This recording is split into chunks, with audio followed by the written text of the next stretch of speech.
Oi gente, tudo bem? Sétimo ano.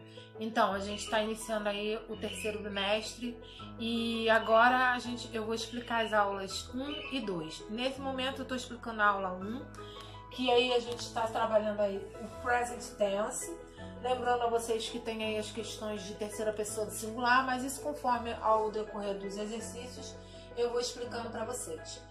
E a gente também está trabalhando sobre aí a ampliação de vocabulário. Então, no número 1, que é a primeira aula do terceiro bimestre, vocês vão relacionar as frases em inglês com as suas traduções no português. E aí, a única jeito de vocês fazerem isso é fazendo a tradução dessas frases para poder completar, relacionar corretamente.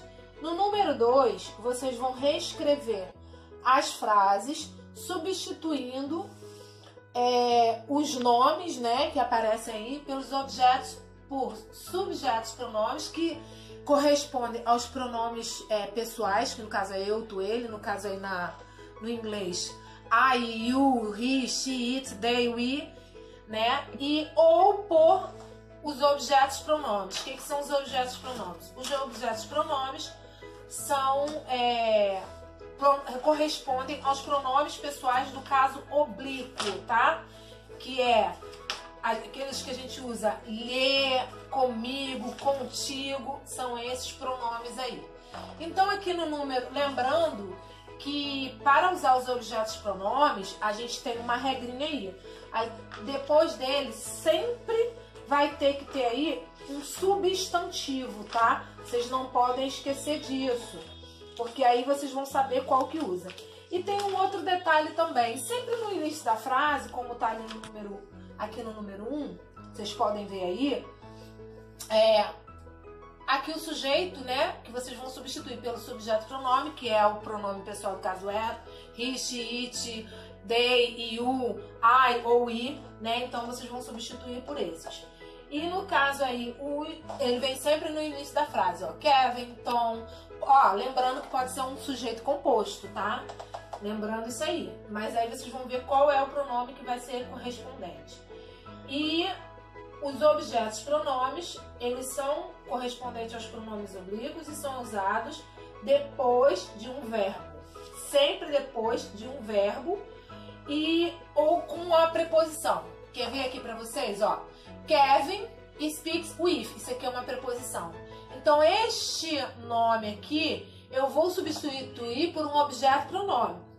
Que aí tem lá na página, lá na apostila de vocês, está lá um quadrinho, lá na página 15, tem a listinha aí, uma coluna aí que tá aí, subjetos pronomes e objeto pronome. Nesse caso aqui, James, como é masculino no singular, eu vou substituir por him, tá? Então, aqui ficaria he speaks with him every day, tá? É só vocês consultarem lá na página 15 da apostila aí para subjetos pronomes e objetos pronomes. Lembrando a vocês que o objeto pronome, vocês vão usar sempre ele depois de um verbo, podendo ter também uma preposição.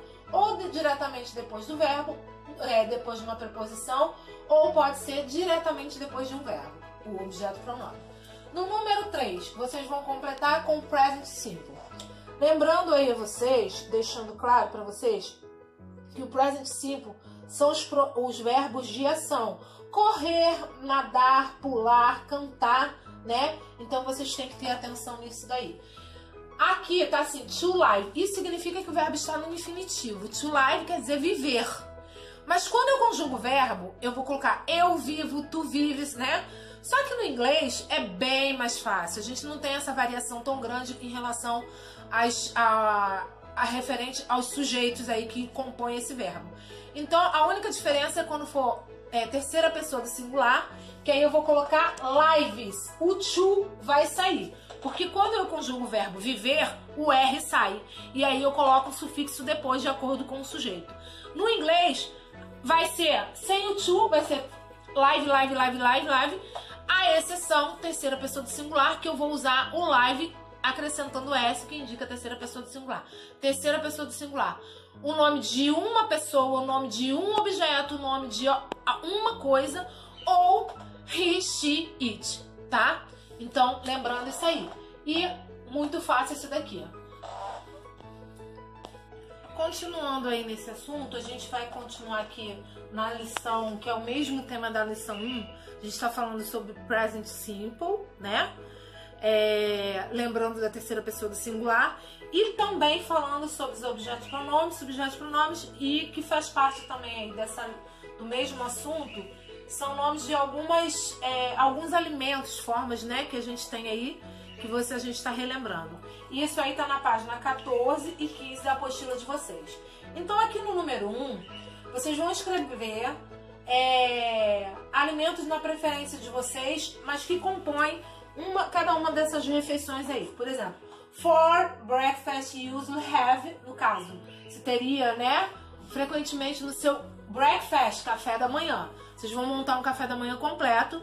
Lembrando que se é café da manhã, né, gente, vocês não vão botar macarrão, nem batata frita. Coisas que se comem corretamente no café da manhã. E aqui, for lunch. Lembrando, lunch, por mais que vocês pensem que é lunch, não é lanche, é almoço, tá? E aí vocês vão escrever aqui alimentos que compõem um almoço corretamente. For diner, vocês vão escrever aqui alimentos que compõem um cardápio de uma janta. Aqui é almoço, aqui é janta, tem que ser coisas diferentes, tá? Por favor, usem a criatividade de vocês. Tem lá na página 15, tem alguns alimentos aí. Se não tiver algum, vocês podem consultar o dicionário, colocar algo mais da criatividade de vocês, tá? No número 2, vocês tem um quadrinho aqui, ó, que tem 4 respostas e aqui tem 4 perguntas. Então, vocês vão copiar a pergunta e vai ver qual dessas respostas condiz com a resposta que tá aqui. É o que eu falo pra vocês. Vocês têm que ver com atenção na frase, porque a frase da pergunta, com certeza, tem alguma coisa na resposta que vai te indicar qual é. Por exemplo, aqui, what kind of food do you like? Bom, eu tenho o sujeito you.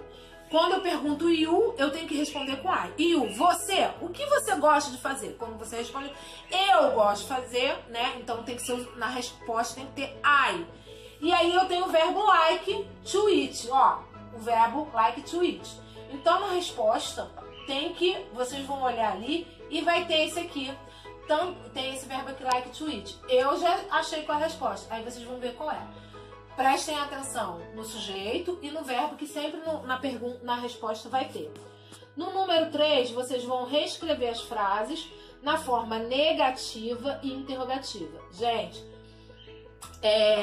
a gente vai usar aí o auxiliar para a pergunta e para a forma negativa. Pergunta e a forma negativa a gente usa do ou does. Tá lá na página 14 de vocês, tá? E no caso, a forma negativa, eu vou usar don't ou doesn't. Lembrando aí que pode ser do not ou does not, mas a gente usa frequentemente a forma contrata, que é doesn't e don't. E doesn't e don't, né? Então, vocês lembrando doesn't, terceira pessoa do singular. He, she, it, o nome de uma pessoa, de um animal ou de um objeto, tá? E aí, vocês vão fazer a forma negativa. Como que é a forma negativa?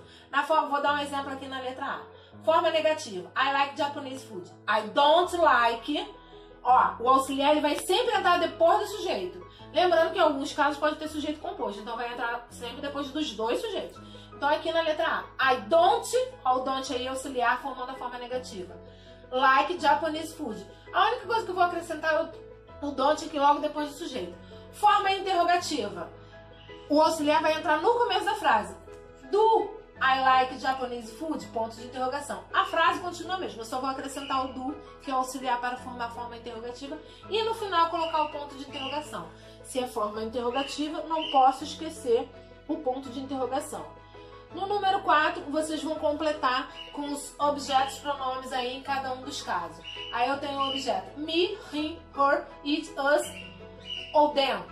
E dependendo aqui do caso que estou me referindo, né? Aí vocês vão usar um desses objetos pronomes corretos aí. Aí para vocês saberem, é só olhar lá na página 15 da apostila, tá?